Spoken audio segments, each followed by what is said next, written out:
Bonjour à tous, bonjour Anaïs, bienvenue. Salut Jacques. Re-bienvenue sur le plateau. On t'a dit oui finalement pour une deuxième émission. C'est ça, j'ai re-signé, malheureusement. Malheureusement, pour moi. Au sommaire de ce mois-ci. Eh bien, on va démarrer l'émission par l'actu qui fait parler de la mairie de Montpellier qui a retiré ses droits de chasse aux chasseurs dans la métropole. Ouais, tout à fait. Ensuite, on va parler de la stratégie anti-chasse à courre d'Europe Écologie Les Verts et notamment cette mascarade de gerbes de fleurs au cerf inconnu. D'accord. Chaki. On va passer ensuite aux chasseurs qui sont quand même les grands sauveurs de ce mois. On a entendu quand même grandement parler d'eux face à leurs diverses actions. Sur la rescousse des vététistes, des automobilistes, des sangliers, voilà. tout ça. Ensuite, premier reportage, on va aller présenter la gamme de fusils Resini avec Jean-Fabien Dupin de chez Nobel Sportunette. On va suivre avec notre amie à tous, Brigitte Bardot, qui a encore fait parler d'elle et qui aura certainement prochainement rendez-vous au tribunal. Tout à fait. Ensuite, on parle de ton idole, Zlatan Ibrahimovic, qui a acheté une forêt de 10 000 hectares. On passera ensuite sur l'actu qui fait toujours parler de lui, Rémi Gaillard, qui n'arrête pas, voilà, c'est ça, avec son action où il relâche un sanglier, où il fait du tort à un peu tout le monde, je pense. Ouais. Ensuite, reportage numéro 2, on va présenter les attractifs Eurohunt avec Jules de chez Rivolier. Attractif grand gibier. C'est ça. On va suivre avec une actualité aussi plutôt artistique, où une biologiste a fait un bilan de ce que tuent les chats en une année. Tout à fait. On enchaîne avec l'actualité à l'étranger, notamment les primes qui sont données aux chasseurs au Luxembourg pour prélever des sangliers, et également en Russie, un enfant qui a failli être tué par un loup. Ensuite, on va parler des chiffres qui concernent les accidents de chasse et qui ont été publiés récemment par l'OFB. On va pouvoir continuer avec une présentation de produits, donc le nouvel appareil que tous les piégeurs devraient avoir, le Digitrap. Tout à fait, fabriqué par Bayer. Ensuite, ta chronique, Anaïs, tu vas nous parler de quoi? Aujourd'hui, je vais vous parler, pour la première fois d'ailleurs de ma chronique, de comment se mettre en sécurité face à un ferme, que ce soit sanglier, cervidé, peu importe. Voilà, pour éviter de se faire découper. C'est ça. On va également inaugurer une nouvelle rubrique en compagnie de Terre et Eau. On va rejoindre à Orléans Jérémy Malartre qui va nous présenter une gamme de produits chauffants. Ensuite, on va parler de la marque d'air comprimé BO Manufacture Arms. Je vais vous présenter un petit peu la marque, la gamme. Et on poursuivra avec le reportage vétérinaire sur les vaccins. En compagnie de Stéphane Morel. C'est ça. Et pour finir, les vidéos du net. Donc on va commencer avec cette actualité qui concerne la métropole de Montpellier, où le maire, M. Michael Delfos, et son adjoint, son élu délégué au bien-être animal, Edine Aritsegui, ont décidé de retirer le droit de chasse aux chasseurs. Donc en fait, si vous voulez, ils ont des conventions, la ville de Montpellier a des conventions avec les chasseurs, les sociétés de chasse qui sont tout autour de la commune, pour leur permettre donc de chasser. Ça peut être des locations de bois communaux, des friches, des choses comme ça. Oui, c'est ça, ils conventionnent leur terrain, leur territoire aux alentours et aux abords de la ville de Montpellier. Voilà, ils prêtent des territoires aux chasseurs, notamment pour réguler tout ce qui est population de sangliers, mais on peut imaginer aussi les nuisibles.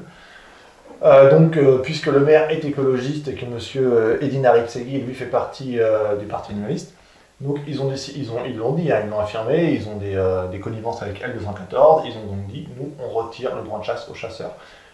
Ça a pas mal buzzé sur les réseaux sociaux, ça a notamment concerné une société de chasse en particulier qui chasse sur 130 hectares et ils leur ont retiré que 14 hectares, j'ai envie de dire. Mais c'est quand même... C'est toujours ça de moins. En fait, c'est plus le fait, si tu veux. C'est la sanction, surtout, je pense, qui n'a pas été avertie avant par courrier ou des choses comme ça, ça n'a pas été discuté, quoi. Exactement, ils n'ont prévenu personne. Donc voilà, ils s'opposent aux chasseurs, ils disent, voilà, maintenant, à Montpellier, on ne veut plus de chasseurs. Ok, soit. Donc tu imagines bien que M. Jean-Pierre Gaillard, qui est président de la Fédération des chasseurs de l'Hérault, n'a pas laissé passer ça. Et on ne parle pas de Rémi. Non, on ne parle pas de Rémi Gaillard, très bien vu, qui est un Montpellierin, et on parlera un petit peu plus tard d'ailleurs, cette star de Montpellier. La star des réseaux. Yes. Donc du coup, M. Gaillard Jean-Pierre, qui est président de la FDC, lui, il l'a pris par voie de presse. Il n'a même pas non plus été du tout averti par les élus de la ville de Montpellier, ni par le maire. Donc il a dit qu'il n'y a pas de souci, on prend acte, dont acte de cette décision de la municipalité. Par contre, nous, en tant que fédération des chasseurs, en 2 ans, par exemple, on a capturé 183 sangliers, je crois. C'est écrit dans le courrier qui va nous lire. parce qu'il faut savoir que la fédération donc, piège les sangliers parce que ça crée des soucis au niveau des dégâts. Sur les cultures, les villes, les collisions sur la route. Surtout les collisions, puis les dégâts un petit peu dans tout ce qui est parc, choses comme ça, hein, aux alentours des grandes villes. Donc la fédération va elle aussi rompre les conventions qu'elle avait pour intervenir et faire de la capture ou du piégeage des sangliers. Je pense que tu peux même nous lire le passage de M. Gaillard. Dans le courrier de M. Gaillard, on pourra lire ce petit morceau de texte. Donc, en conséquence, la Fédération des chasseurs de l'Hérault que je préside a décidé de ne plus conventionner avec la métropole de Montpellier dans le cadre des reprises de sangliers à l'aide de cages pièges. Je vous laisse apprécier la portée de cet accord qui a permis de capturer plusieurs centaines de sangliers en surnombre sur le territoire de la métropole, soit 183 en 2 saisons. Comme le précise la coupure de presse ci-jointe, donc ça je suppose que... Oui, bon après on va le montrer à l'écran.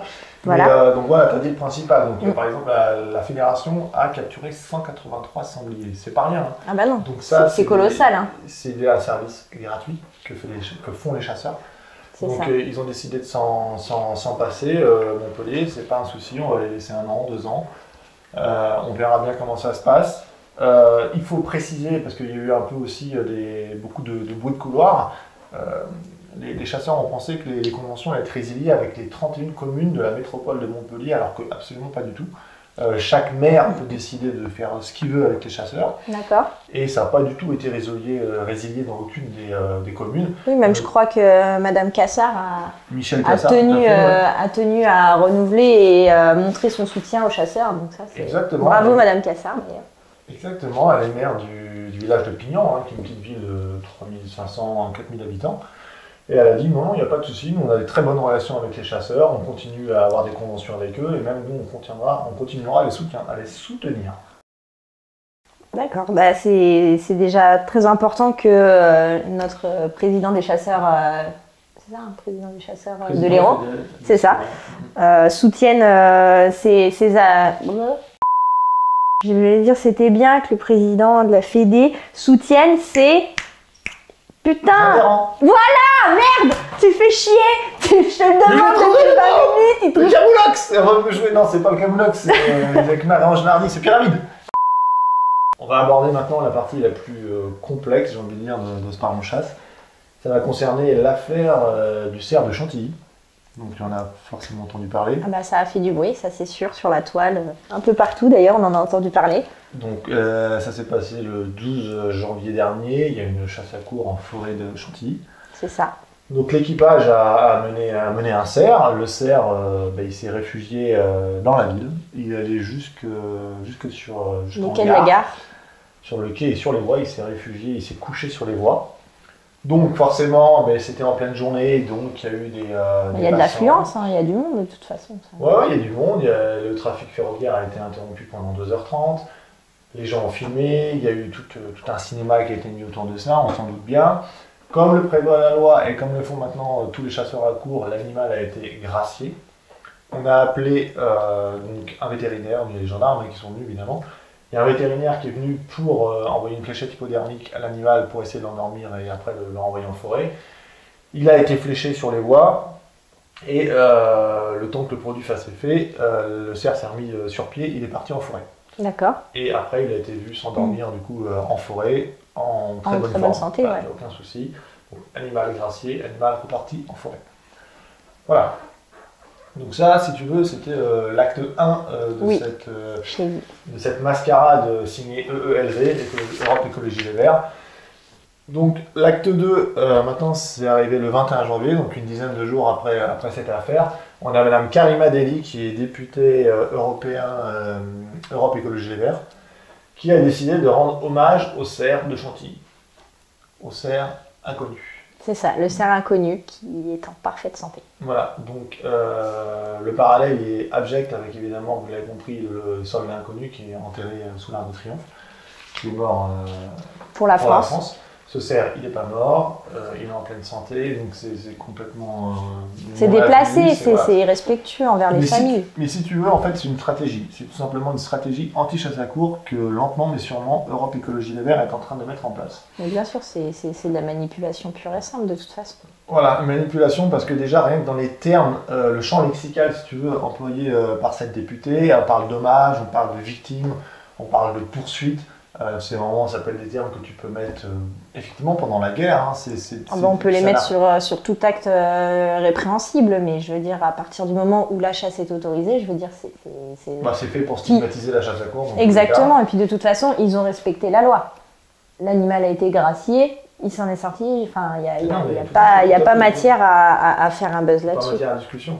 Donc, ce qui s'est passé, c'est le 21 janvier, je crois, ils sont allés avec M. Julien Bayou à Chantilly, en gare de Chantilly, pour déposer une gerbe de fleurs en hommage au cerf de Chantilly.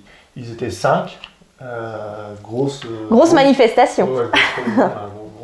Grosse commémoration. Donc ils étaient 5, si tu veux, voilà, pour mettre cette gerbe de fleurs, ils ont invité la presse. Bon, je ne sais pas trop qui c'est qui a dû y aller, sûrement Oiseldo. Donc voilà, donc ça c'était un petit peu l'acte 2. Où le truc, je vais faire lequel je te l'ai imprimé là. J'attends que tu aies fini, alors je fais un avion. Et enfin, du coup, l'acte 3, c'est ce site qu'a lancé Europe Écologie Les Verts, ça devait être votation chasse à courre ou quelque chose comme ça. C'est une participation citoyenne, un vote citoyen comme ils l'appellent, pour que les gens puissent en ligne signer une pétition pour l'abolition de la chasse à courre. De toute façon, ils veulent complètement la supprimer, ça n'en finira jamais, ça, de toute façon, leur guerre interne.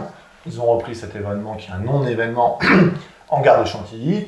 Ils ont fait venir carrément des députés européens pour mettre une gerbe de fleurs. Moi, je te demande le bilan carbone de son déplacement, c'est juste phénoménal pour des gens qui s'appellent Europe Écologie Les Verts. Et ensuite, ils font ce site. Alors, moi, j'ai fait un article, c'est chasse à courre. Donc, il y a un gros logo chasse à courre sur la homepage du site. Il y a du sang qui coule des 2 S de chasse. SS, d'accord? Ok. Alors, du sang sur SS, je m'excuse, mais quand on parle de soldats inconnus, qu'on utilise des mots guerre, etc., ça rappelle les nazis. Et ça stigmatise les chasseurs. C'est le premier truc que moi j'ai... Complètement, on nous fait passer pour des personnes qui sont accusées quand même de génocide, de plein de choses affreuses, et on n'a rien à voir avec ces personnes-là. Enfin, on est juste des personnes normales qui pratiquent une passion normale. Ne te justifie pas, on n'est pas là pour justifier, on chasse, on est chasseurs et fiers de l'être. On est là pour expliquer. Donc, explique alors. Ce qui s'est passé, c'est que dans l'après-midi, ils ont changé le logo, comme par hasard. Heureusement, on a toutes les copies d'écran qu'il faut. Donc ils ont changé le logo, puis ils ont mis du sang sur le S et sur le E à la fin de chasse, quoi. Voilà, on enregistre cette émission fin janvier, ils ont péniblement 4500 signatures. Ça va pas forcément aller très loin, mais il faut savoir qu'en ce moment même, il y a encore des nouvelles lois qui se discutent à l'Assemblée nationale sur le bien-être animal, et les partis écologistes et animalistes aimeraient bien une nouvelle fois qu'on fasse revenir la chasse à courre et qu'on fasse abolir la chasse à courre avec ces lois, puisqu'on sait bien qu'on a fait interdire les delphinariums, qu'on est en train d'interdire les animaux dans les cirques itinérants. Donc c'est vraiment un combat qui est en train de se mener actuellement contre la chasse à courre. Bon, on va parler de choses un petit peu plus réjouissantes. On va parler les chasseurs, c'est sauveurs, c'est comme ça que j'ai appelé la rubrique. Puisque début janvier, des chasseurs, ils ont sauvé des chiens, des sangliers, des vététistes, des automobilistes. Et des sangliers. Ouais, les sangliers, je l'ai dit, 14 sangliers. Donc ça commence le 3 janvier, donc il y a des chasseurs qui ont sauvé un chien en Vendée. Ils ont retrouvé un chien type pitbull qui était attaché à un arbre, qui était très maigre. Il avait une gamelle vide au pied de l'arbre. Il n'avait rien dedans, pas d'eau, pas de nourriture. Donc c'est les chasseurs qui passaient par là et qui donc ont libéré l'animal, bien évidemment. Ils l'ont repris, ils l'ont mis dans un refuge. Donc ça c'est très bien. D'ailleurs, si le refuge arrive à nous donner des infos, ça va comment va le petit chien. Ah oui, c'est vrai, c'est pas bête. Donc là, la seconde actualité, c'est un vététiste qui a été sauvé par des chasseurs en Ardèche. D'accord. Donc on avait un groupe de vététistes qui faisait du vélo. Et il y en a un, je crois que c'était une soixantaine d'années. Oui, c'est ça, une soixantaine d'années. Un sexagénaire. Exactement. Du coup, qui a fait un malaise cardiaque, qui s'est senti vraiment très très mal. Sauf que l'Ardèche, c'est un petit peu escarpé, si un jour tu es déjà allé là-bas. Ça capte pas, personne ne pouvait capter en forêt, donc il y a un des vététistes qui a été un peu pris de panique, comme il dit.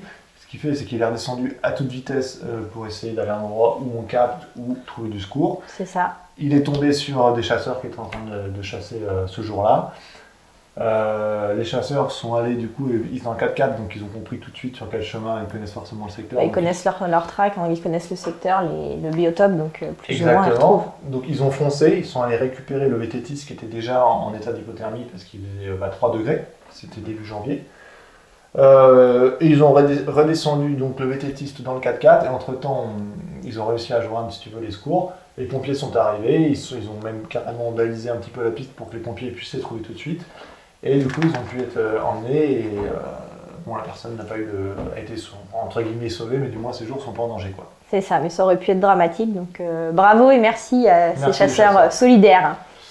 On continue à remercier les chasseurs puisque le dimanche 10 janvier 2021 vers 9h du matin, c'est une catastrophe. à Ménil-au-Grain, dans le Calvados, il y a des chasseurs qui allaient chasser, comme on va tous le matin, dimanche matin, et ils ont trouvé une voiture qui était accidentée sur le bord de la route dans un champ.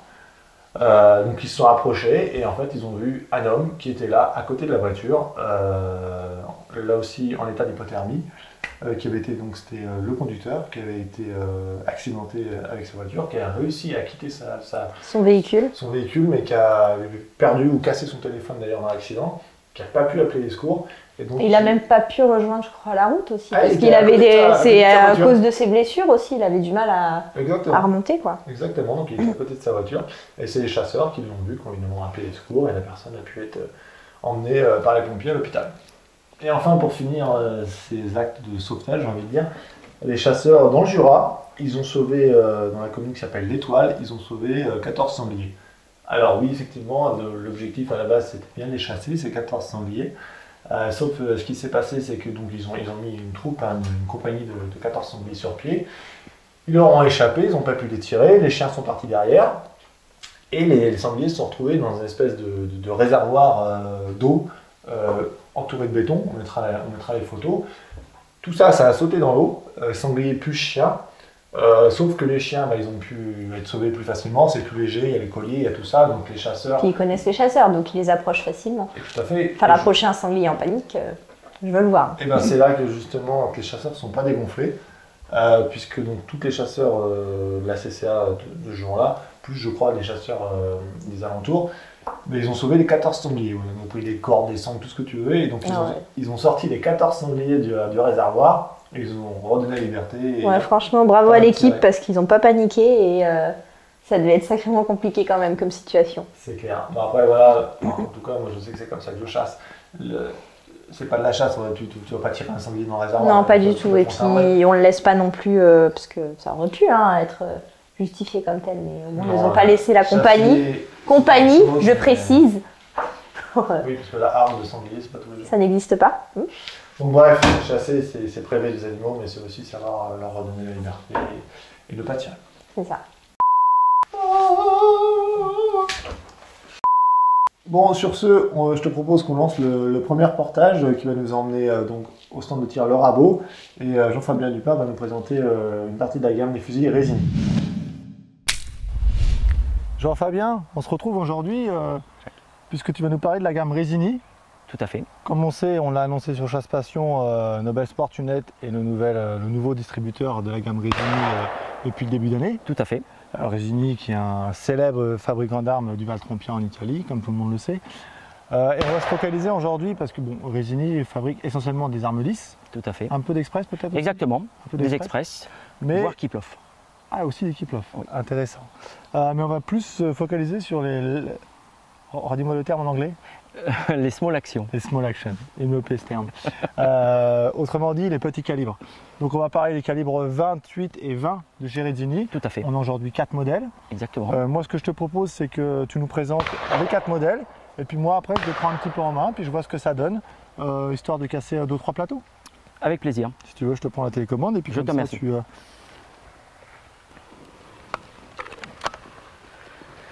Donc nous retrouverons en premier lieu le BR110 qui sera en fait le fusil d'entrée de gamme de chez Résini.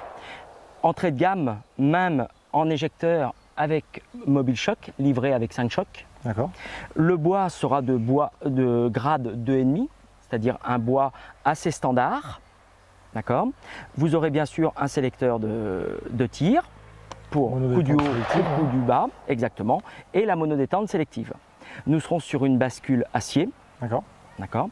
Et ce fusil sera donc décliné en calibre 12, en calibre 20, en 28 et en 410. C'est une bascule spéciale 28? C'est la spécificité exactement de chez Resini, c'est-à-dire que les calibres 28 sont sur de véritables bascules de calibre 28. Tout à fait.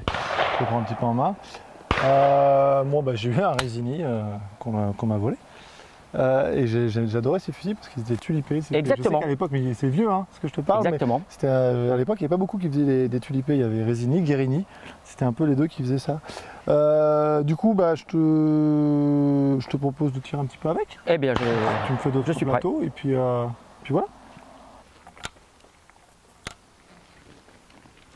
Je le rappelle, c'est uniquement des armes de chasse. D'ailleurs, Jean-Fabien, font-ils des fusils de sport Resini? Tout à fait, il y a une déclinaison de fusils de sport, notamment sur la base du BR-110, avec busque amovible. Qui est distribué en France. Tout à fait, que nous avons en stock aussi en canon de 76. Ok.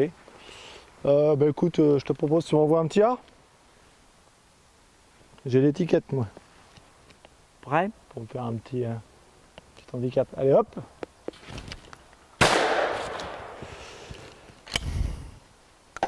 Hop.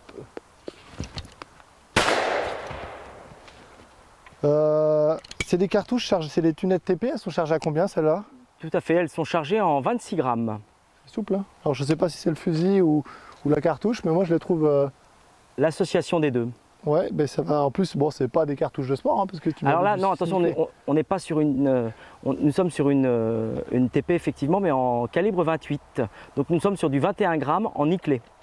Ouais, mais en tout cas, c'est confort et ça casse du plateau. BR 410 validé. 110, pardon. Donc après le BR 110, on a quoi comme modèle Alors, juste après? Dans la gamme, nous retrouverons l'Orum acier. Ici, j'ai la gamme au-dessus, l'Orum light. Le Rhum. L'Orum. L'Orum. L'Orum. Parce que moi je disais l'Orum à l'époque, c'est pour ça que je comprenais pas. Oui, le Rhum, oui. Pour une fois, j'aurais dû dire l'Orum. Le Rhum, moi, ça se voit le Rhum pour moi. Ouais, voilà. Ouais, je dis action, c'est action, et je dis Rhum, ouais, exactement. Donc, effectivement, c'est le Room Light. Donc, sur une bascule Ergal. D'accord. Toujours le même système. Donc là, nous sommes sur un canon de 71 en calibre 28, éjecteur. D'accord. On a des très très belles gravures pour le coup. Oui, comparé au BR, dorure, exactement. Avec dorure. Avec dorure, on a une très belle bécasse, un faisant. Exactement. Au Room Light, parce que donc on est sur bascule Ergal. Comme exactement. Canon 71. Canon de 71, mobile choc évidemment. 20-76. Dans la configuration 28. Ah, c'est le 28, pardon, oui, 28-70. Dans la 70. D'accord. Voilà, ce sont des 28-70. Resini est en mesure de concevoir des 28-76. Nous n'avons pas demandé de 28-76. D'accord, il n'y en a pas pour le marché français.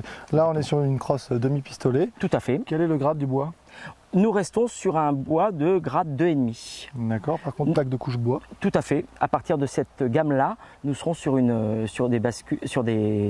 plaques de couche bois. On sent qu'on monte en gamme. Exactement. On affine, bon, quelque part, on alourdit aussi avec les gravures, mais on sent un petit peu plus de matière, de prestance. Exactement. Exactement. On va rester là sur une gamme intermédiaire, puisqu'on sera sur une bande ventilée.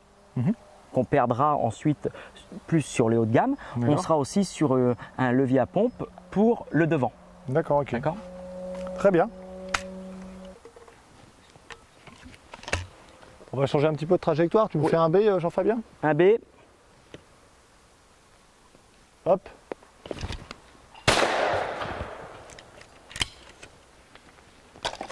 Pareil, pas trop de recul.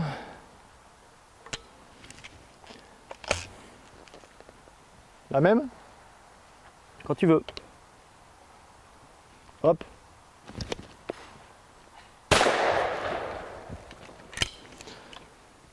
Room Light validé. J'ai envie de te dire. Parfait. Donc à présent, tu nous présentes l'Artemis? Exactement. L'Artemis, en l'occurrence, celui-ci est un calibre 20 avec bande intermédiaire pleine, acier, ce qu'on appelle un renfort de bascule, donc une arme... Renfort de joue, c'est la même chose? Oui, oui, oui. Il y a d'autres termes aussi que j'emploierai pas aujourd'hui, mais effectivement, toujours éjecteur, toujours mobile choc, sélecteur évidemment et monodétente sélective. Et là on est à 20-76, hein, tu m'as dit. Et on est sur un 20-76. D'accord, donc là on est de toute façon, dès qu'on va monter en gamme, on n'aura que des crosses pistolets, j'ai l'impression. Tout à fait. Chez Résigny. Tout à fait. Le bois il est. Demi-pistolet, voilà. Là on n'est pas sur un bois de 2,5, là c'est au-dessus, non? Eh bien, beau, hein. eh bien, même en restant sur des bois de 2,5, en fait, Résigny a choisi une qualité de bois assez exceptionnelle. Et c'est vrai que ça se ressent, malgré des bois qui vont rester dans des gammes assez standards ou basiques pour d'autres. Voilà. Certains, ce seraient des grades 3 ou 4. Hein. Tout à fait. C'est vraiment très joli. Tout à fait. Bascule Focor. Exactement. Que dire d'autre? Donc 20-76. Exactement. Le fusil à tout faire en canon de 71 qu'on peut proposer aussi en 76 cm. Canon 76. Tout à fait. Ah, c'est sympa ça. Comme tout d'ailleurs, comme toute la gamme Résigny. On D'accord. propose du canon de 71 et du canon de 76. Sur commande. Avant qu'on en ait trop à dire, tu me parlais des prix déjà des deux fusils qu'on a vus avant. On a oublié de parler des prix. Le BR410. Alors le BR110 aura un prix public conseillé autour des 2000 €. D'accord. Ce sera le produit de départ. Le Room Light, nous serons aux alentours des 3100 €.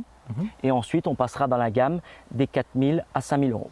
D'accord. Donc Voilà. là, le modèle que j'ai entre les mains. Là, sur l'Artemis EM, nous serons donc sur une gamme de un peu plus de 4000 €. D'accord. Bon, on va tester un petit C. Oui. Toujours avec cette Artemis calibre 20. Hop.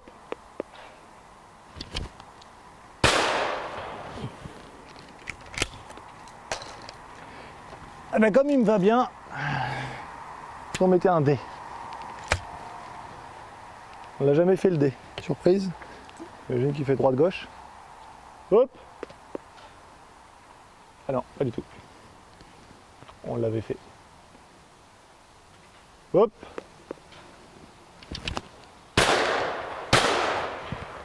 Plus de mal avec celui-là. C'est le seul que j'arrive pas à péter. On pourrait aussi également se tester un petit fuyant, un petit jet. Comme on a souvent ça à la chasse. Hein. Un bon petit perdreau qui nous part dans les bottes ou à l'arrêt du chien. Hop. Non, c'était pas un perdreau finalement, c'était un faisan. Mais il est mort quand même. Bah écoute, pour cet Artemis, c'est validé aussi. Et je valide encore plus ces bois. Je tombe vraiment amoureux de la qualité des. Enfin de la qualité je sais pas, mais en tout cas de l'aspect des bois, c'est vraiment très très très beau. Donc à présent, tu nous présentes le dernier, le haut de gamme de chez Résigny, c'est le Round Body. Tout à fait. Qui est round, j'imagine, de ce que je vois par rapport à la bascule. Exactement, une bascule ronde. Donc est-ce qu'il y a un intérêt mécanique ou c'est juste de l'esthétique? C'est de la finesse, Okay. C'est essentiellement de la finesse. Pour les gravures, toutes les gravures en fait apportent encore un peu plus de finesse par rapport à cette bascule ronde, cette bascule arrondie, pour la prise en main en fait de l'arme et la finesse de l'arme. Ouais, c'est vrai que c'est très très très très beau. Là on est sur un calibre 28. Exactement. 28-70 donc. Tout à fait, Hein, en canon de 71. Mais on a aussi, nous proposerons aussi les 28 en canon de 76. D'accord. Monodétente sélective. Tout à fait, éjecteur, mobile choc. Bascule acier. Bascule acier, bien sûr. D'accord. Plaque de couche en bois, donc comme on l'a expliqué tout à l'heure. Exactement. Le prix, donc là tu nous l'as dit. Nous serons autour des 5000 €. Oh, toi, c'est mignon. Très bien, crosse demi-pistolet. Bah, j'ai l'impression qu'il n'y a plus qu'à essayer tout ça. Avec plaisir. Donc là, on n'a pas de renfort de joue, on n'a pas de faux-corps, mais on a une bascule arrondie. C'est la particularité. Allez, j'ai bien aimé le jet, moi. On va se le faire. Hop.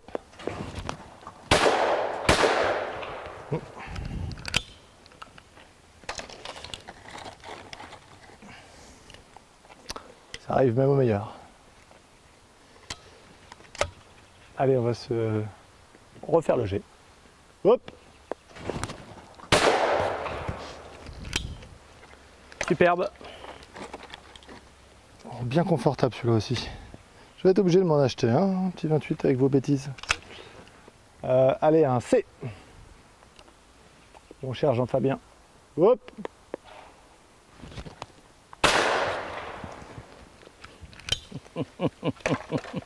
Vendu.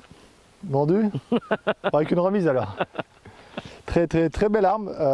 Bon, pareil, moi je suis assez séduit par le confort de tir.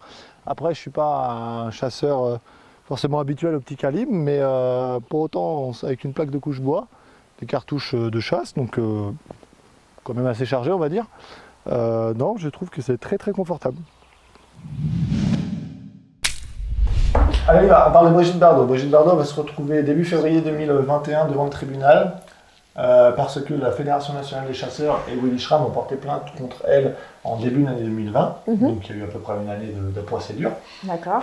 Ils ont porté plainte contre Brigitte Bardot tout simplement pour insultes et menaces de mort qu'elle fait continuellement auprès des chasseurs.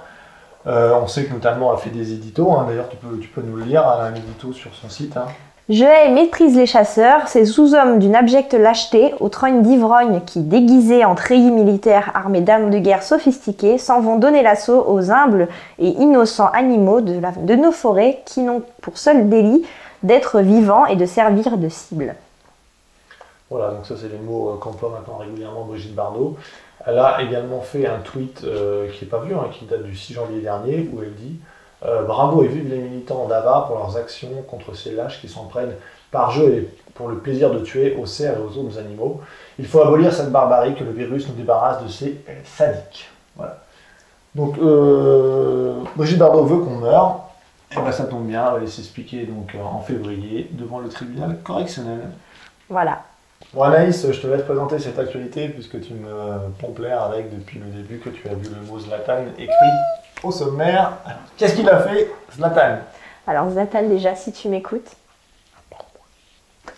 Donc du coup, on va reparler donc de Zlatan, ce footballeur de 39 ans, ex-joueur de l'AC Milan, du PSG, du FC Barcelone également. Pourquoi il est toujours à l'AC Milan? Oui, mais parce qu'il a il a joué aussi à l'AC Milan avant d'y retourner. Ah ouais, c'est vraiment ce d'accord. Allez, enchaîne. Ah ouais, je suis une vraie fan, désolée.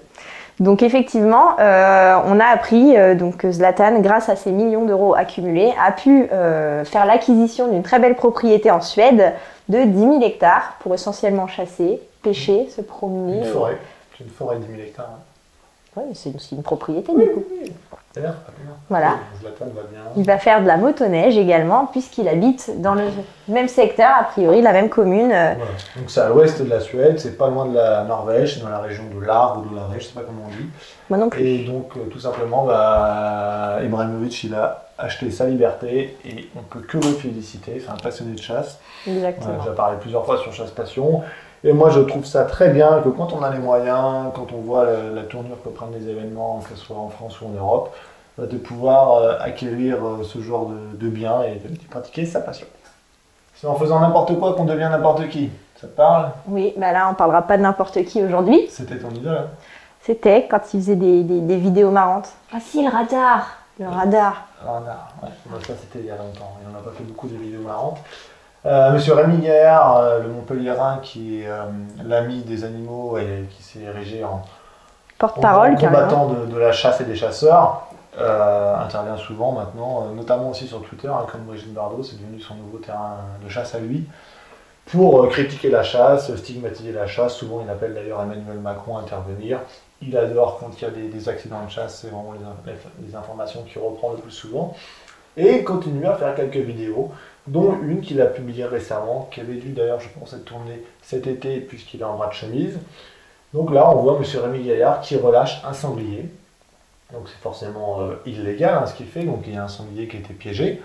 On ne sait pas sur quelle commune, bien évidemment. Il n'y a pas d'éléments qui puissent ni donner une heure, ni d'endroit.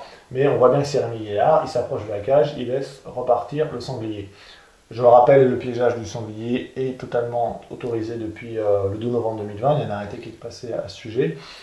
C'est fait pour notamment lutter contre les dégâts hein, qu'il y a un petit peu partout et les problèmes d'indemnisation et de montant des... Pour réduire la surpopulation, puisqu'ils sont déplacés. Donc bref, peu importe, tout ça, c'est des problématiques que M. Gaillard ignore totalement. Donc il est content, il a relâché un sanglier, il a très probablement... violer une propriété privée. Donc voilà, peut-être que comme Madame Bardot, ça finira un jour devant les tribunaux. On va pouvoir lancer le deuxième reportage. Donc il s'agit de la présentation de la gamme d'attractifs sangliers de Eurohunt. Par Jules de chez Rivolier. Jules, la dernière fois qu'on s'est vu, tu nous as présenté les produits Tickless. Aujourd'hui, on change complètement de registre. On est sur une nouvelle gamme d'attractifs grand gibier. Sanglier, cervidés, chevreuil, ongulé. Tout ce qui est ongulé en général, oui. Voilà, donc là, c'est une gamme qui est complète. Tu vas nous expliquer un petit peu quels sont les différents produits. La marque, c'est Eurohunt. Tout à fait. Ça fait très peu de temps en fait, que c'est distribué par Rivolier. Ça vient d'où? Ça vient d'Allemagne. C'est une marque allemande qui est à la base spécialisée là-dedans et puis qui s'est diversifiée dans divers accessoires d'agrénage ou autres de chasse en général. Alors, on commence tout de suite par le goudron, qu'on appelle le goudron de Norvège. Là, c'est du goudron de hêtre, c'est ça? C'est du goudron de hêtre, ça. On a différents formats. On a un pot de 6 kg, un 3 kg, une petite cartouche qui fait 310 ml et un petit pot avec pinceau d'application de 500 ml. C'est pour les joints de la salle de bain, ça. Exactement. Vous mettez ça dans la salle de bain, vous êtes sûr que plus personne n'y va en fait. C'est pour les bricoleurs. Non, ça se forme, oui, c'est comme un. Ça s'utilise avec une cartouche d'extrusion comme pour le silicone. C'est ça, exactement. Les gens de la salle de bain. Donc ça, c'est les 4 mêmes produits, c'est juste le contenant qui est différent, la forme d'application qui est différente. Voilà, c'est juste le packaging qui est différent.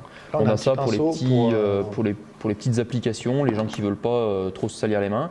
On a ce pot qui est super en complément d'un bidon qui est facile à remplir et on a un petit pinceau d'application qui est hyper pratique. Donc ça, c'est le truc à toujours avoir dans le 4x4 ou même dans le sac, hein, c'est tout petit comme pot. Faut juste bien le visser, quoi. Voilà, il faut juste bien le visser parce que sinon ça pue. Ça pue. Ok, donc ça c'est le goudron. Ensuite on a des sprays. Voilà. Alors qu'est-ce qui fait ce beau spray? C'est des sprays liquides. Ça c'est un spray qui est spécial sanglier, donc qui va venir en complément d'un agrénage au maïs par exemple, ou d'un point d'eau sur lequel on veut ramener un peu plus efficacement les sangliers. C'est aux hormones et à la truffe. Voilà, ça a un fort parfum de truffe et il y a aussi des hormones de sanglier dedans. Donc ça va permettre de faire venir les bêtes et de les faire rester, chercher un peu sur place. Voilà, ça va les sédentariser un peu plus. C'est une odeur différente pour varier un peu du goudron. C'est un autre attractif. C'est un autre attractif. Et ça peut être utilisé pour des postes d'affût quand on veut que les sangliers ressortent bien au même endroit. Ça peut être utile aussi. Ça mène maïs duft. Yes, c'est un attractant liquide au maïs, donc c'est une forte odeur de maïs et c'est pareil, c'est pour renforcer l'odeur du maïs qu'on met en agrénage, en complément d'un arbre goudronné par exemple. Ça sent vraiment le maïs. Ça sent vraiment le maïs, ça pique le nez. Vraiment le maïs. Donc c'est pareil, en fait c'est un autre attractif tout simplement. Tout grand gibier. C'est un attractif tout grand gibier. Il y a beaucoup de maïs, mais bon. C'est pour les animaux qui aiment le maïs, donc les ongulés en général, ils crachent pas dessus. Donc comment on l'applique ça? On le pulvérise simplement sur un tronc d'arbre qui est par terre, une souche, une pierre avec un peu de mousse, de mus. On peut le mettre sur un tronc d'arbre aussi, un peu comme le goudron. On met 2-3 pchites et puis ça suffit pour 2 à 3 semaines en général. Ok. Des compléments. Non, ce n'est pas des compléments alimentaires pour sanglier, on ne va pas appeler ça comme ça. C'est du complément d'agrénage. Voilà. C'est quelque chose qui sert à renforcer l'aspect attractant du maïs. D'accord, ok. Donc c'est en complément d'un agrénage maïs, voilà, c'est un peu plus appétant, il y a un peu des fibres, ça sent très fort là encore. Donc c'est quelque chose qui va attirer les ongulés. En l'occurrence, c'est fait pour les sangliers. Hop, la boîte est neuve. C'est des petites boulettes, quoi, c'est des croquettes. Voilà, c'est des petites croquettes pour sanglier. Donc ça va avoir une odeur assez forte. Et donc, c'est à mélanger avec le maïs, quoi. Eh ben, il y a 2 utilisations possibles. On peut soit le mélanger avec le maïs. Donc ça, la dose, c'est à peu près, on va dire une dose pour 500 kg de maïs. Soit on peut s'amuser à creuser des petits trous autour de la place d'agrénage et enterrer quelques 2-3 croquettes autour de la place d'agrénage. Ça permettra de faire chercher les cochons, de les faire, là encore, pour un peu les sédentariser, les occuper autour de la place d'agrénage, pour qu'ils y restent un peu. Il faut commencer à avoir un peu de temps. Oui. Tu commences à faire des jeux de piste avec tes sangliers, avec tes croquettes, mais en tout cas, c'est vrai qu'il va passer du temps sur le territoire. Voilà, c'est ça. C'est le but. C'est l'objectif. Donc ça, c'est très bien. Les 2 derniers produits, donc c'est du sel. Voilà, c'est pas tout à fait du sel, c'est de la pâte de sel. D'accord. C'est complètement différent de ce qu'on peut connaître, les pierres de sel comme on a en agriculture par exemple. C'est de la pâte de sel, donc il y a une petite spatule sur le couvercle qui est collée sur le couvercle, c'est pour l'application. Et on a du coup de la pâte, ça fait vraiment de la pâte toute molle. Mais le principe reste le même principe que la pierre à sel. Hein. C'est le même apporter principe. Des minéraux. Apporter des minéraux, apporter leurs besoins en sel, les faire pareil, les faire lécher, les faire chercher, les sédentariser sur le territoire. Donc ça s'applique avec la spatule, comme je l'ai dit, soit sur une souche, soit sur un arbre, enfin sur un support dédié, peut-être sur une pierre même, on peut l'imaginer, sur un caillou. Une grosse pierre. On l'étale, ça sèche en quelques heures, comme du mortier. Ça devient très dur. Du coup, l'animal va pas le décrocher facilement, même s'il le mord avec ses dents. Puis on peut pas le voler non plus. Non, on peut pas le voler. Contrairement à une pierre de sel, si vous avez les voisins de la chasse d'à côté qui s'amusent à vous piquer les pierres de sel ou les marcheurs ou je ne sais quoi, ça permet de... Au moins c'est fixe sur le Voilà, territoire. au moins c'est fixe. Il y en a différents, il y en a un qui est aux truffes. Il y en a un qui est à la truffe, j'ai pris ça spécialement pour les sangliers, et il y en a un qui a parfum neutre, donc il va à tout type d'animal. Donc c'est des produits qu'on va retrouver en vente dans les armeries. Voilà. Une fois de plus, magasin peut-être pas de magasin bricolage, jardinage plutôt. Magasin spécialisé, mais plutôt type armurerie, on peut les imaginer dans les terreaux, que sais-je. Ouais. Mais c'est plutôt dédié aux armureries, au métier de l'armurerie et de la chasse. D'accord, ok. C'est disponible actuellement. Disponible actuellement, dès maintenant, chez tous les partenaires Rivolier. Ça marche. Merci Jules. Je t'en prie, Jacques. Anaïs, tu connais la problématique des chats? Oui. On sait que justement actuellement, on en parlait tout à l'heure, il y a une loi sur le bien-être animal qui est en train de se discuter à l'Assemblée nationale. Et il va être question notamment de stériliser les chats. Preuve que même les écologistes prennent la mesure de ce problème. Les chats causent de gros dégâts à la biodiversité. Beaucoup de chats, on va dire, domestiques, à moitié arrêts, qui sont arrêts tout court même, qui sont dans la nature et qui mangent énormément d'animaux, qui prédatent énormément d'animaux. Aux États-Unis, on a une biologiste qui s'appelle Melanie Piazza, qui est la directrice du centre pour animaux Wildcare en Californie. D'accord. Qui a vu qui régulièrement, les gens lui apportaient des animaux, des petits oiseaux, des rongeurs. Et en fait, elle s'est dit, mais tous ces animaux, ils sont prédatés par les chats. Et elle a voulu, si tu veux, voir en une année ce que les chats pouvaient prédater comme animaux. Donc elle a congelé, tout simplement, tous les animaux. Et à la fin, elle a fait une photo qui a été faite par un grand photographe qui s'appelle Jack Wanderley. Et donc, ils ont fait cette photo, on l'a vu énormément passer sur les réseaux sociaux, sur Facebook, nous-mêmes on l'a partagée. Et donc, on voit, il y a toutes sortes d'animaux. Alors, il y en a évidemment, certains oiseaux ne sont pas présents en France, mais on voit bien que c'est des animaux de taille d'une tourterelle, des petits passereaux, des rongeurs, des choses comme ça. On a même quelques pigeons. Des écureuils. Des écureuils, des écureuils gris aux États-Unis. Et donc, on a eu, en 2019, elle a eu 321 animaux blessés à soigner, dont 232 qui n'ont pas survécu malheureusement à la prédation des chats. C'est sûr à 100%, donc ça vient des chats. Donc c'est 321 animaux, dont 232, comme tu viens de dire, qui sont morts.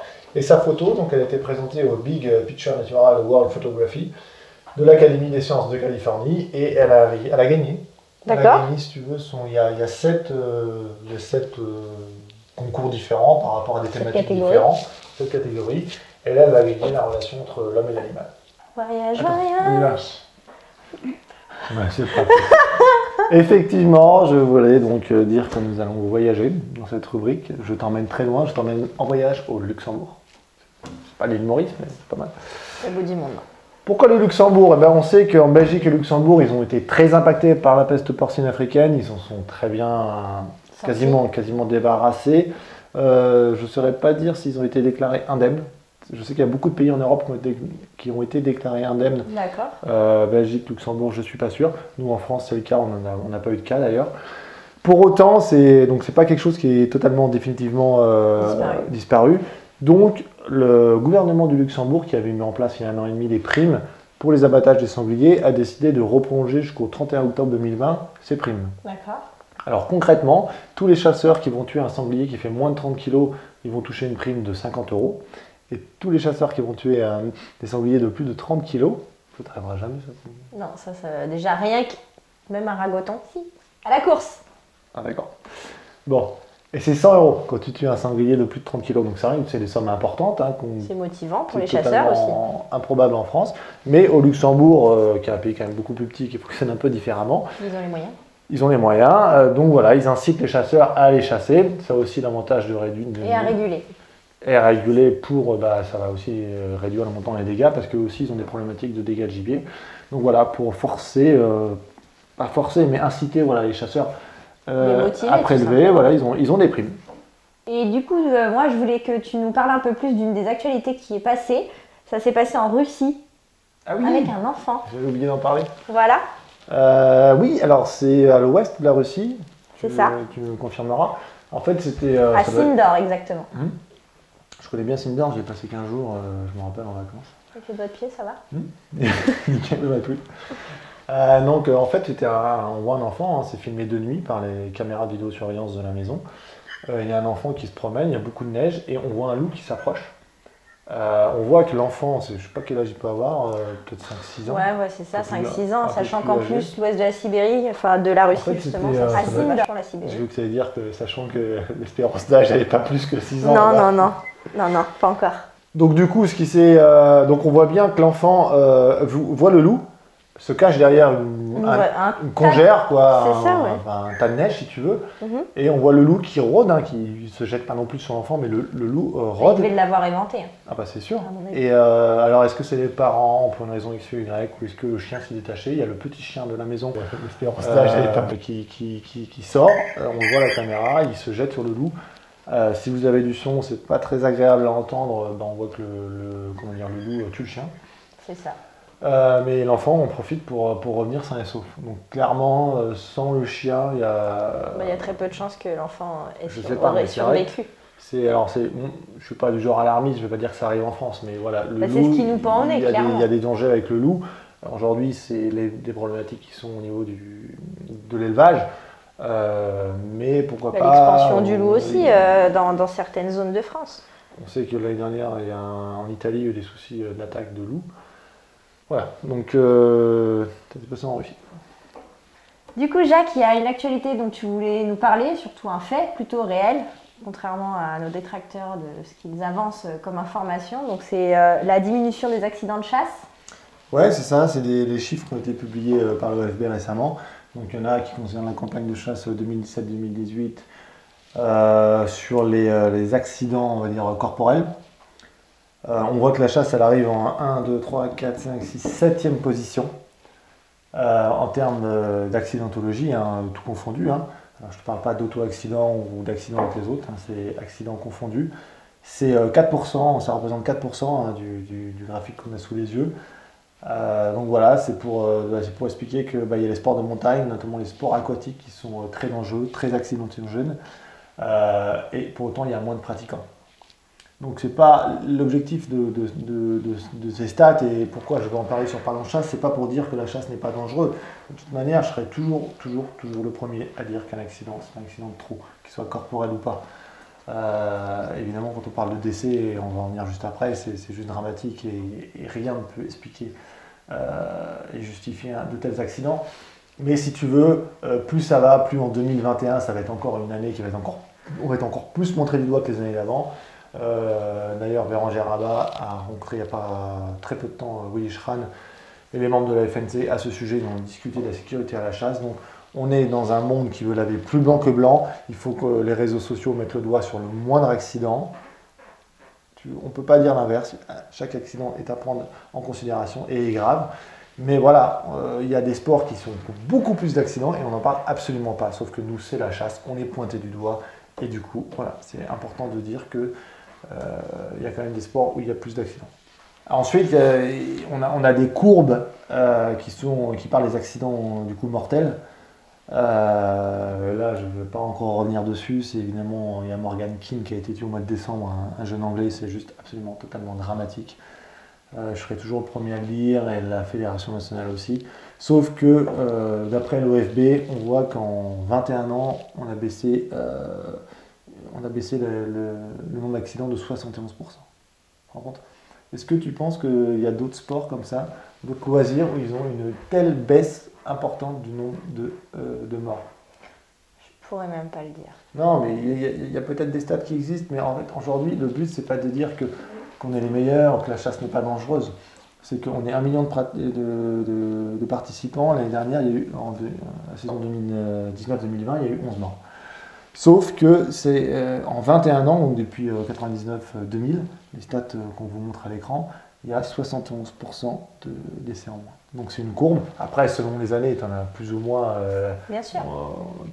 d'accidents, on va dire. Mais la courbe, sur 21 ans, c'est ça. Donc on aura les vidéos qui ont le plus buzzé ce dernier mois. Donc celle qui a le plus buzzé de toutes, c'est évidemment cet étudiant aux États-Unis qui, pendant un cours en visioconférence, était à la chasse au canard. C'est ça. Bon Anaïs, on a amené un petit peu de matériel sur le plateau. Est-ce que tu pièges? Non, j'ai pas cette chance malheureusement, mais ceux qui piègent sont... Je suis en admiration devant vous. Moi je sais pourquoi tu pièges pas, parce qu'il faut se lever le matin. Exactement. Bon, et ben moi j'ai une solution pour toi, c'est le Digitrap. Le Digitrap c'est quoi? C'est un petit boîtier, c'est fabriqué par Bayer et ça permet d'éviter de se lever pour aller relever ses pièges. D'accord. Ça permet d'avoir une notification en cas de prise. Ça c'est pas mal. Donc c'est légal. Ça a reçu tous les agréments nécessaires et ça permet, en fait, c'est fait pour être monté sur des cages comme celle-ci, des cages pièges. Ça, c'est une cage vendue par MCL Leclerc qui nous ont prêté, qui sont spécialistes français de tout ce qui est piège. Et du coup, donc c'est ce petit boîtier connecté qui est vendu dans une boîte. Vous achetez la boîte, c'est vendu 51,90 € le boîtier. Après, les abonnements, on en parlera à la fin. Donc vous recevez votre boîtier, il y a deux petits colliers. Vous le mettez comme ça près de la porte. Et ensuite, vous mettez votre aimant dans le bas de la porte. Donc là, vous le mettez là, évidemment de l'autre côté à l'intérieur, pour que l'aimant soit maximum à moins de 3 cm du boîtier. Donc là, je tends la...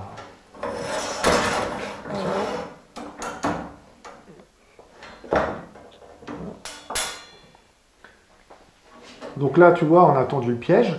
Donc sur le boîtier, j'ai juste appuyé sur un petit bouton. La LED va passer au vert et ça va montrer que le piège est tendu et armé. Ensuite, tu vas juste à te connecter sur Internet ou c'est encore plus facile, tu télécharges l'application mobile Digitrap. D'accord. Et là, sur ton smartphone, tu vas pouvoir, entre guillemets, suivre en direct ton piège. Donc ça va te montrer déjà où il est positionné, puisque ça utilise la technologie GPS. Donc le Digitrap, il va communiquer, il va te dire exactement à quel endroit tu es. Et en plus, tu auras une petite map en fait et tu auras des pins qui vont t'indiquer si tu es armé, désarmé, si tu as une probabilité forte ou moyenne d'avoir des animaux qui sont pris à l'intérieur, puisque dans le Digitrap, tu as aussi un petit capteur infrarouge qui va permettre de capter le fait qu'il y a un animal ou non à l'intérieur. D'accord. Et donc, dès que tu as une prise, tu reçois une alerte. Alors, soit une alerte SMS si tu as pris un petit abonnement qui coûte 6,90 €. Soit sinon, si tu as pris juste l'abonnement classique qui est à 39,90 € par an pour un boîtier, et ensuite c'est dégressif si tu en as plusieurs, là tu reçois alerte via email et via notification push. D'accord. Donc ça veut dire que tu es tranquille chez toi, il ne s'est rien passé pendant une semaine, tu n'as pris aucun ragondin, aucun renard, tu n'as rien à faire. Tu n'as pas besoin de te lever tous les jours et d'aller avant midi relever ton piège. Ah, le bonheur. Ça c'est clairement le bonheur. Si tu as une prise, tu as une alerte immédiatement qui te dit voilà, ton piège s'est désarmé, donc la porte est tombée, donc après c'est à toi d'y aller et tu sauras si tu as une probabilité forte ou pas d'avoir une prise. D'accord. Donc voilà, donc je le redis, c'est vendu 51,90 €, il y a un petit abonnement à 39,90 € qui est dégressif. Qui est dégressif en fonction du nombre de Digitrap que vous avez, si vous avez plusieurs pièges répartis sur le territoire. Et enfin, si vous voulez le pack avec 100 SMS qui vous enverra donc un SMS à chaque fois, ça c'est plus par rapport aussi au fait si vous captez mieux les réseaux de télécommunications, mieux la 4G, c'est ça qu'il faut voir plus par rapport au forfait SMS. Voilà, donc c'est le Digitrap et c'est vendu par Bayer. Je t'en achète un? Pourquoi pas? Bon Anaïs, tu nous présentes ta chronique? Oui, donc aujourd'hui j'ai choisi un sujet un peu particulier, celui de comment se mettre en sécurité soi ou son chien ou ses chiens sur un ferme, que ce soit sanglier ou cervidé, parce que ça arrive de plus en plus, on en entend beaucoup parler, et parfois il y a des personnes qui ne savent peut-être pas ou qui ne sont pas trop à l'aise avec ce type de situation, donc je vais vous donner, après les conseils de différentes personnes qui le vivent régulièrement, donc comment se mettre en sécurité. Donc premièrement, ça arrive très bien quand on est au petit gibier ou au gros gibier de tomber sur des animaux blessés ou non. Nos chiens sont capables de vouloir nous mettre en défense ou de mettre à la queue un animal qui ne veut pas courir. Et donc dans ces cas-là, premier réflexe surtout, c'est de ne pas appuyer le chien, ne pas crier, rester totalement calme de façon à ce que le chien garde ses distances parce que c'est le meilleur moyen d'avoir de la casse et de finir au vétérinaire. Donc il faut arriver silencieux sur la ferme. Voilà, très silencieux. Après, pour les personnes qui se lancent ou qui se sont lancées cette année dans la tenue du tracker, entre guillemets, selon si vous avez des meutes plus ou moins mordantes, maintenant il y a beaucoup de gilets en Kevlar qui sont sur le marché, donc notamment Browning, FP Concept et d'autres marques. N'hésitez pas, parce que même si certains sont pour ou contre, les rendus sont quand même très favorables et limite. Les gens contre. Parce que en fonction de certaines races de chiens ou de la vivacité du chien ou de l'animal, il peut arriver que des fois, oui, effectivement, la charge glisse ou frotte légèrement sur le gilet et du coup arrive à des atteintes plutôt sensibles sur l'animal, notamment au niveau de la gorge, au niveau de l'arrière des cuisses. En fait, voilà, c'est ça. Et donc il peut y avoir un risque aussi. Mais c'est souvent ça, en tout cas de ce qu'on entend, c'est souvent sur les petits chiens que ça arrive. Bon, mais c'est ceux, voilà, c'est ceux qui sont les plus vulnérables. Ensuite arrive le moment où on approche l'animal. Donc la priorité, c'est d'arriver par l'arrière, si c'est possible, à découvert, vraiment bien analyser son terrain, donc caché derrière un arbre si c'est possible, silencieusement, toujours en n'appuyant pas le chien, de façon à ce que l'animal soit complètement occupé par l'action du chien, clairement. Une fois arrivé sur l'animal, il ne faut pas hésiter, de ce que mes amis trackers m'ont expliqué, il faut vraiment être sûr de soi. On n'a pas 36 000 chances en fonction du contexte. Tu n'as jamais fait de ferme? Non, je ne suis pas capable actuellement, je ne me le sens pas de le faire.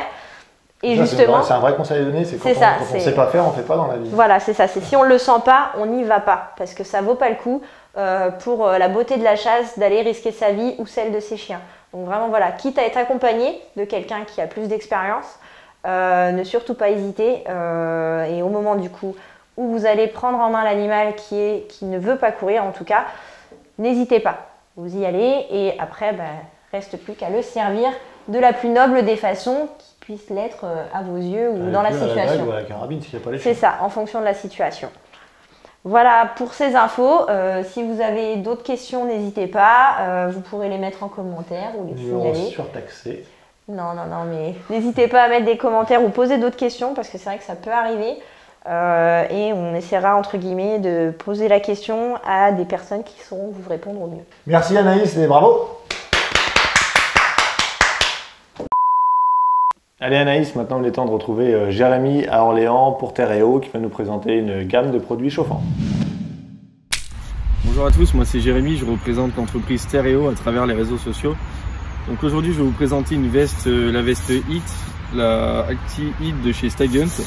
Donc une veste chauffante pour vos chasses aux petits comme au gros gibier. Donc la veste en fait elle est conçue pour y adapter un patch. Vous avez un patch en fait. Tac, le petit patch thermique de chez Stag Hunt, thermicé, thermique. Donc ce patch, je vous montrerai par la suite. En fait c'est un patch, il faut l'imaginer, il va se mettre dans le dos. Vous avez deux petits raccords ici, batterie externe, qui vont produire, qui vont servir à l'alimentation de la chaleur. Donc les batteries externes, les blanques, ils se décomposent de la sorte. Vous avez un bouton marche arrêt juste ici, vous appuyez 2 fois, il s'allume, vous appuyez 2 fois, il se réteint. Donc là, vous avez un petit connecteur de chaque côté qui va vous permettre de transférer la chaleur via une application Bluetooth. Vous pourrez l'augmenter jusqu'à 6 niveaux d'intensité, donc c'est vraiment pas mal, et de la réguler à votre convenance. Donc là vous avez les deux blancs, les deux adaptateurs Bluetooth. Vous avez également deux connectiques spécifiques USB, donc ça pour recharger vos blancs avant d'aller à la chasse, pour avoir de la batterie tout simplement. Adaptable sur un chargeur secteur, il n'y a pas de souci. La veste sans système chauffant, elle est disponible. Le système chauffant est à rajouter. Voilà, ce n'est pas livré avec. Vous avez vraiment une veste et un système chauffant vraiment à part. Donc voilà, je vais vous présenter la veste, son montage et son utilisation. Donc nous revoici. Je viens de mettre la dorsale du coup. La dorsale qui est juste ici. Hop, qui prend vraiment du côté jusqu'en haut. Je viens de l'installer. Les batteries, pareil, bon là j'ai installé le côté droit, je vais vous montrer pour le côté gauche. Donc vous prenez votre raccord, le raccord Bluetooth qui est juste ici, vous le mettez dedans, hop, vous le connectez directement dedans. Vous voyez, il y a deux petites diodes qui vont clignoter. Donc si ça clignote pas, ça clignote ici, on appuie une fois, voilà, vous avez une petite diode bleue. Une fois que c'est fait, vous remettez votre batterie dans l'empiècement spécifique. Tac. On ferme la veste. Hop. On prend son téléphone. Donc là, on se retrouve sur le téléphone. C'est tout bête, vous voyez. Je viens de connecter, donc je l'ai renommé Stagunt. J'ai connecté en fait, mon téléphone a trouvé directement via l'application Bluetooth Thermicé les deux signaux Bluetooth. Vous avez juste à faire valider sur le téléphone. Une fois que c'est validé, vous renommez votre dispositif avec le nom souhaité. Et là, vous voyez, j'ai fait juste Power. Et là, j'ai juste à monter mon intensité. Et là, je suis niveau de chauffage, je suis à 6. Et je vous assure que ça chauffe vraiment. Donc là, ça chauffe vraiment bien le bas. J'ai le dos là ici qui est tout claqué. Ça chauffe extrêmement bien. C'est sensationnel. Donc voilà, une veste vraiment top. Je pense que c'est un investissement durable. Stagunt font de très très bons produits. La qualité elle est au rendez-vous. Et puis rien à dire d'autre dessus. Mis à part que si vous voulez l'arrêter, vous appuyez une fois ici comme je viens de faire. L'application Scoop, vous êtes déconnecté. Vous avez juste à poser le téléphone. Le niveau de chaleur va commencer à diminuer et vous serez tranquille. Donc voilà. C'était pour la présentation de la veste ActiHeat de chez Stagunt, une veste que je vous recommande fortement pour les jours de grand froid, vraiment top. Donc aujourd'hui je vous fais une petite présentation de quelques produits chauffants, donc des petits accessoires chauffants qui vous permettront d'être à l'aise et qui vous permettront de rester surtout au chaud dans vos vêtements de chasse, que ce soit pour l'utilisation petit ou grand gibier. Donc on va commencer par la gamme Thermopad. Donc Thermopad a développé des produits qui s'activent directement via l'oxygène. Donc dès que vous ouvrez la poche, le produit fait effet. Donc là vous avez des semelles chauffantes, on est sur un modèle de semelles chauffantes. Alors vous avez toutes déclinaisons de taille, que ce soit des petites tailles ou des grandes tailles. Donc très facile, vous ouvrez, tac, vous mettez ça dans vos bottes. La chaleur se propage pendant 8 heures, donc c'est super bien. Donc toujours livré à la paire. Là on est sur une durée de 8 heures. Voilà, tout bête. Vous avez également le même produit pour le bout des pieds, tac, pareil qu'une durée de 8 heures. Donc pareil, on ouvre, on met dedans, on glisse, vous êtes tranquille. Et après vous avez le patch, donc pour le dos, pour le bas du dos. On a souvent froid ici parce que des fois les vêtements n'arrivent pas à contenir le vent. Donc on a souvent froid ici en bas du dos. Là vous avez un patch, donc pareil, un petit patch qui lui à contrario va avoir une durée de 12 heures. Un patch pareil, vous avez un petit film dessus, un film collant, donc qui se mettra très aisément sur vos vestes ou vos t-shirts. Voilà, pas de souci. Donc ça c'était pour la gamme de chez Thermopad. Ensuite pour les puristes, je vais vous présenter un modèle que vous connaissez tous, donc la chaufferette classique, la petite chaufferette. Tac. Donc vous avez un charbon dedans. Le charbon, on a tous un briquet sur soi à la chasse, je pense, hein, on a des fumeurs et autres. Donc vous avez juste à l'allumer, le mettre dedans. Une fois que le charbon se consume, vous fermez, tac. Vous la mettez n'importe où, ça vous tiendra au chaud pendant de nombreuses heures de poste ou de chasse, pas de souci. Vous pouvez également, si vous ressentez pas vraiment de chaleur, vous pouvez également souffler. En utilisation, vous trouvez que c'est pas assez chaud, vous la sortez de la poche, vous avez deux ouvertures ici, on souffle et la chaleur sera un peu plus conséquente. J'en profite aussi pour vous dire qu'avec les chaufferettes, forcément, il faudra du charbon. Donc vous avez également possibilité d'acheter une recharge à charbon classique qu'on vient mettre dedans. Donc voilà. Ça c'était pour la présentation des petits accessoires chauffants pour vos chasses au poste ou vos chasses petits, gros gibier. Donc tous ces produits sont disponibles dans tous les magasins Terreo de France et également disponibles sur notre site internet, donc www.terreo.fr. Voilà, tout simplement. Merci à tous, à très bientôt. Bon Anaïs, on va un petit peu changer de registre. On va faire la guerre. Non, on va présenter la marque BO Manufacture Arms. D'accord. Donc c'est des armes à air comprimé, de tir de loisir, 4,5 mm avec des plombs, des diabolos. Et moi je voudrais juste un petit peu présenter cette marque tout simplement. Je ne vais pas rentrer dans le détail de chaque arme, on fera peut-être dans d'autres Parlons Chasse. Je présente juste la marque BO. BO c'est une marque française qui est distribuée par Europe Arms. C'est une marque qui a été créée en 2013, qui a été rachetée par Europe Arms en 2017. À l'origine, c'était une marque d'airsoft. Oui. Et là, en 2017, quand il y a eu le rachat par Europe Arms, ils ont créé toute une gamme d'air comprimé. Donc, l'ADN, si tu veux, le principe de BO, tu le vois avec cette carabine Pendleton, c'est le côté tactique. C'est vraiment radical. Ouais, on a vraiment l'impression que c'est des armes de guerre, mais voilà, des armes non létales. De guerre, pas non létales, mais tu vas voir qu'on a quand même un peu de puissance dans certaines. D'accord. Mais si tu veux, c'est des répliques d'armes. C'est plus déjoué, quoi. À l'image, par exemple, là, on a une réplique 100% vraie du Kappa Rhino 50 DS. On l'a connu dans pas mal de films, notamment en Chambry en 357 Magnum. Là, c'est du 4,5 mm. Ça marche avec du gaz CO2. Donc à l'intérieur de la poignée, tu as une cartouche de gaz qui te permet de tirer à répétition tous les plombs dans le barillet. Et puis en plus, bon, là c'est vraiment une arme qui est très particulière parce que c'est une réplique exacte. C'est une arme, tu la prends en main, elle est vraiment lourde.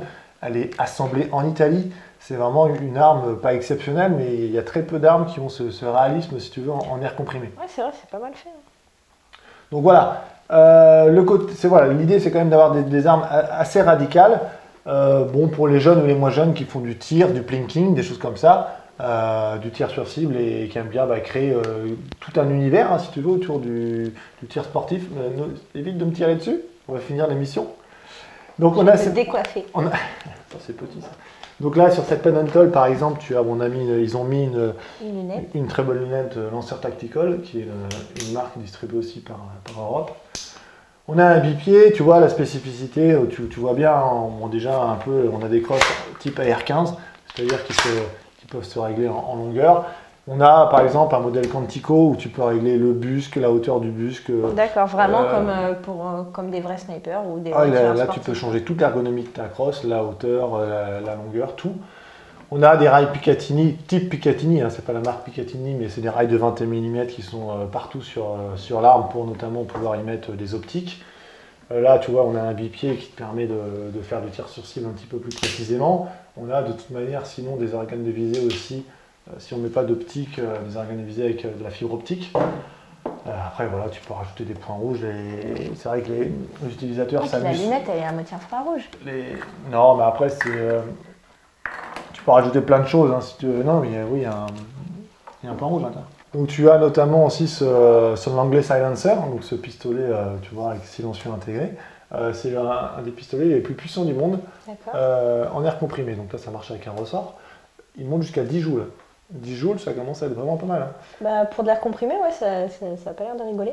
Alors après, il y a aussi une spécificité en parlant de ressort. C'est que par exemple sur les carabines d'épaule, comme celle-ci, comme la Pendleton ou la Quantico que j'ai parlé juste avant, tu peux changer les ressorts. Puisque je crois que tu as ou c'est moi qui les ai, il y a différentes puissances. Ça commence à 7,5 joules et ça va monter jusqu'à 19,9 joules. Mais tu peux changer les ressorts.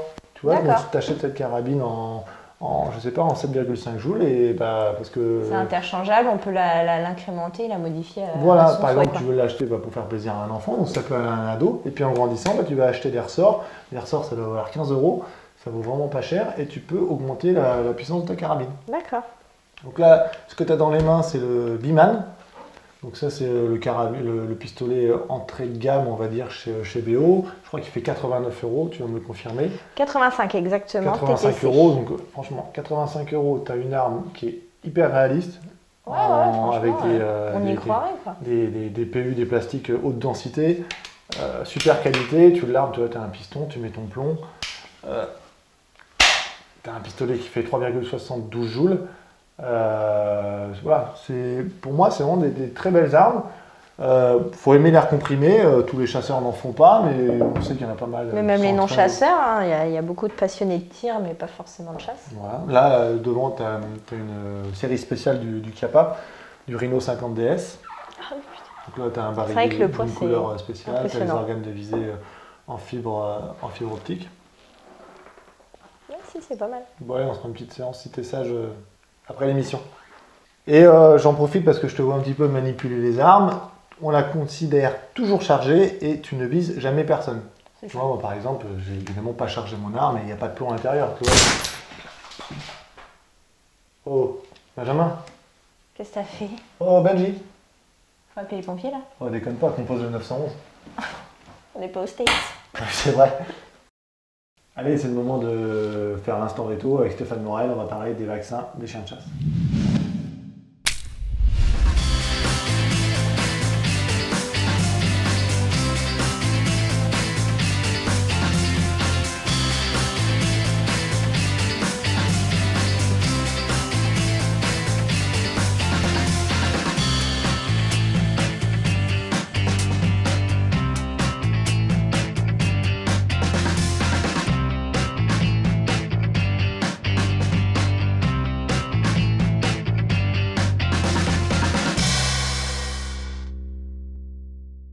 Stéphane, quatrième Parlons Chasse en ta compagnie.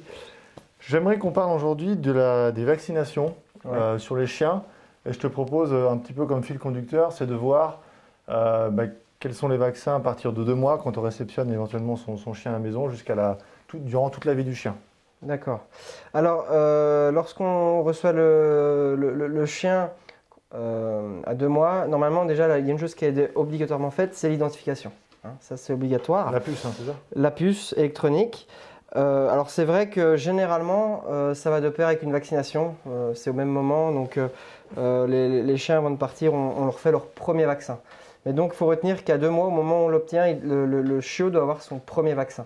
Okay. Il y a contre quoi? Vaccin contre... Alors le vaccin classique, ce qu'on appelle le CHPPIL, donc qui vaccine contre la maladie de Carré, la parvovirose, l'hépatite de Rubart. Hein. Ces 3 maladies sont des maladies virales et la leptospirose. La leptospirose qui, elle, est une maladie bactérienne, notamment transmise par les rongeurs. Bien sûr, oui. Donc voilà, le chiot a sa première injection idéalement à 2 mois.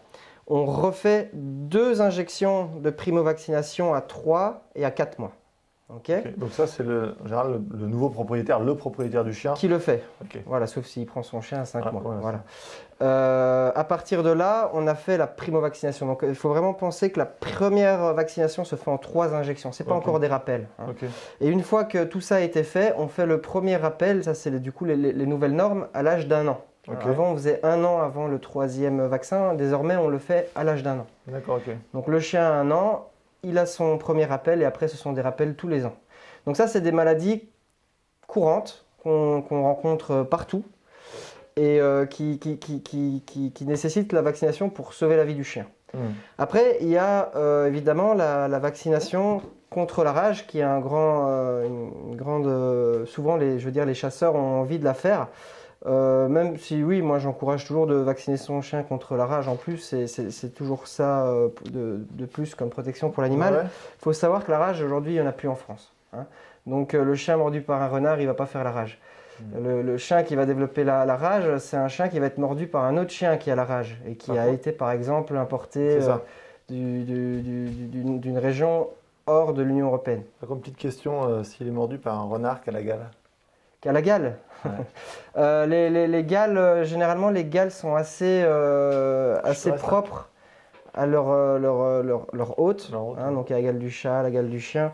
Je ne m'y connais pas forcément en gale du renard, mais de toute façon, la gale ne se transmet pas par la morsure. Hein, il faut que des animaux traînent ensemble pour que la gale se passe de l'un à l'autre. Il faut un contact rapproché, long. Bon, c'était une petite, petite parenthèse. Donc voilà, les vaccinations principales sont celles-ci. Alors souvent, on nous pose la question, oui, là, mon chien, il a 11 ans, il a 12 ans, il est vieux, je ne veux plus l'embêter, les vaccins, c'est peut-être plus utile.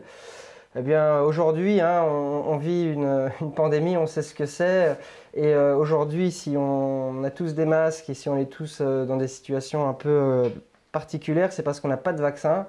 Et le vaccin, on veut surtout le mettre au point pour les personnes âgées et pas pour les jeunes dans la fleur de l'âge. Enfin si, évidemment, pour protéger le reste de la population. Mais voilà, hein, il faut toujours garder en tête qu'un vieux chien, il a une moins bonne immunité. Le vaccin est d'autant plus nécessaire pour le vieux chien. Ça marche. Donc la rage à faire, pas obligé, mais à faire. Voilà, alors... Qu'est-ce qu'on aurait comme autre vaccin? Alors... après, il y a la vaccination contre la pyroplasmose, la maladie de Lyme, on en a parlé. Hein, exactement. Autant aller retourner voir le premier voilà, le reportage adéquat. À savoir qu'il y a là aussi la maladie d'Ojeski qui embête les chasseurs. Tout à fait. Il n'y a pas de vaccin contre la maladie d'Ojeski pour les chiens. C'est aussi un virus. C'est du coup un virus qui est chez les sangliers, qui affecte les chiens. Et il y a un vaccin qui a été mis au point pour les porcs, pas pour les chiens. On n'a normalement pas le droit de l'utiliser, il n'y a pas d'autorisation de mise sur le marché pour l'utiliser sur des chiens. Dans certaines situations, ça peut être fait, mais bon, c'est pas conseillé. Donc là, pour éviter cette maladie, ce qu'il faut éviter, c'est de donner des abats de sangliers aux chiens. Oui, il ne faut absolument pas être en contact avec l'animal. Ouais. Voilà. On peut en guérir Ojeski chez un chien ou c'est mortel? Ojeski, alors, toutes ces maladies dont on a parlé, ce sont quand même des maladies très sérieuses. Hein. Concernant la parvovirose, sur les chiots, on arrive à les sauver, mais pas toujours. Et puis c'est souvent très cher hein, parce que c'est des hospitalisations intensives pendant 5, 6, 7 jours. On passe toutes les 2 heures voir le chiot, on met des blouses pour pas après contaminer tous les autres animaux du cabinet. Donc à la fin, la facture est quand même assez lourde. Voilà, la leptospirose, c'est lent à vraiment se déclencher. Et puis quand ça se déclenche, souvent, on est déjà un peu tard, on a des problèmes rénaux, on a des problèmes un peu partout. Donc c'est aussi assez difficile à traiter. Donc voilà, non, ce sont des maladies très sérieuses et c'est pour ça qu'on encourage les vaccins. D'accord, ça marche. Donc après, c'est une visite par an chez le vétérinaire, tout simplement. Après voilà, et en plus ça permet d'avoir à chaque fois un petit check-up. Hein. Chaque année, le chien il vient et puis surtout sur les chiens de chasse qui vont courir, qui vont se dépenser, ça permet parfois, on écoute toujours le cœur, de déceler un petit souffle et de se dire attention, les efforts intenses, c'est peut-être plus pour lui. Ouais. Alors je sais Stéphane qu'il y a aussi des gens qui vaccinent eux-mêmes leurs chiens. C'est notamment le cas des gens qui ont des meutes. Hein. Est-ce qu'il y a un risque à le faire soi-même? Il y a un risque en fait à chaque injection vaccinale, il y a un risque que le chien fasse une réaction anaphylactique. Donc un choc anaphylactique, c'est une réaction allergique au vaccin qui peut conduire à un arrêt cardiaque, à la mort de l'animal.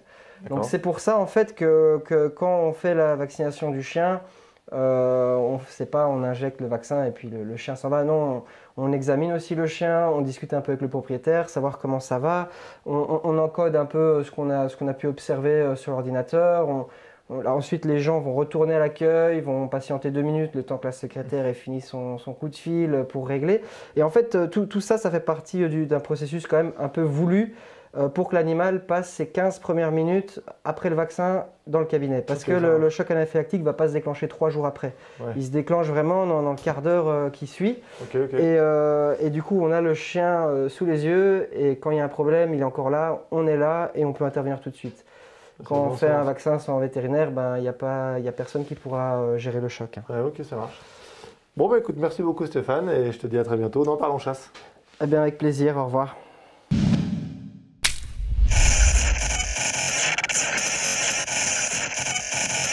Donc on commence ce zapping par cette fameuse chasseresse qui a fait parler d'elle, puisqu'elle chassait le sanglier quand celui-ci lui arrive de face, blessé ou loupé, parce que c'est vrai qu'avec la vitesse de la vidéo, on ne sait pas trop. Par contre, elle se retrouve complètement désarmée, puisque pas le temps de recharger, et elle termine du coup sa journée en train de se défendre sur ce sanglier en tapant dessus avec son fusil.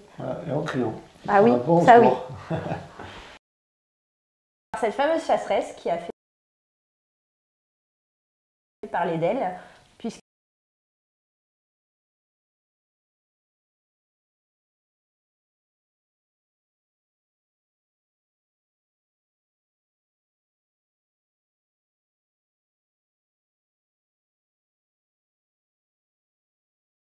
Donc là, on peut voir un étudiant, donc c'est aux États-Unis.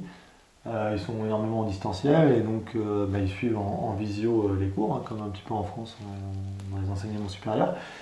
Et il y en a un, alors je ne sais pas comment il est arrivé à ce miracle-là, mais il était à la chasse au canard en même temps que son cours de visio. Donc on le voit dans la petite fenêtre, hein, je sais pas, c'est en zoom ou peu importe. Et à un moment, il tire carrément un canard. Et la prof lui demande quand même de au moins couper le son pendant qu'il tire. Il peut chasser, mais au moins qu'il coupe le son. Et il y en a un, alors je sais pas comment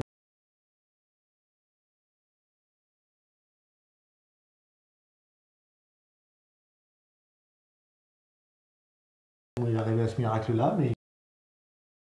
Et ensuite, cette dernière vidéo, on nous emmène en Roumanie, où il y a un skieur qui dévale les pistes avec un ours derrière lui, donc il a un petit peu d'élan, on va dire. Bon, c'est pas un skieur de compétition, mais bon, il se débrouille, et heureusement pour lui, parce qu'on voit clairement que l'ours le poursuit bien comme il faut. C'est ça. C'est un ours brun, il y en a 8000 à peu près en Roumanie. Et bon, a priori, d'après les autorités locales, il aurait eu un sac à dos, il aurait jeté le sac à dos, alors est-ce qu'il y avait de la nourriture dedans ou pas, je sais pas. Et ça aurait détourné l'attention de l'ours et il aurait pu avoir, on va dire, la vie sauve. Pendant ce temps-là, tu avais tout le monde qui filmait depuis le télésiège. C'est ça, et puis pas d'encouragement, vraiment pour saluer la performance de ce skieur. Pardon.